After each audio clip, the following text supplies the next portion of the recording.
Ben Usta Sarxan Biləsvar balası. Gözəl dayımızın oğlu. Qonağımdır, gözüm seyiriniz var. Həqiqi keçən dəfə aparat varanda məni çox gözəl qarşıladılar. Yemək, içmək, kakbolajla, həqiqi insanlıqla hansı yerində. Sağ ol, var ol. İndi gəl bir mənim sexmə, gözüm seyirlər var, qulluqlarını deyəm. Demək, mənim də Biləsvar balası olaraq bir adımdan özümdən, mənim bunlara daima oğluna geçdim. Aparat vermişdik, bu bıçaqlar var ha. Bunlar bu stildədir, qırılır.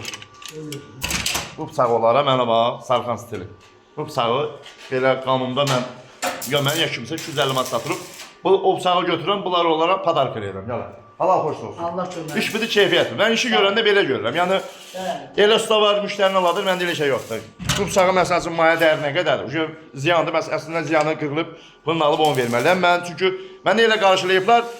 Elə yəni mən onlardan heç vaxt nə pul alaram, nə bir şey. Yəni Allah xeyirlərini versin.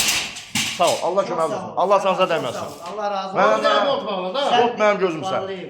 Məndən narazısınız olar Sən dediyinə düz söz və düz oğlan. öpürəm, Allah kömək. Sağ ol, gözüm seyir. Nə vaxt gəlsin Kürdəmrə? Bəli. Qulluğunda hazır. Özün bir orada. Öpürəm, başa dönüm. Evin bir orada. Sağ ol, sağ ol.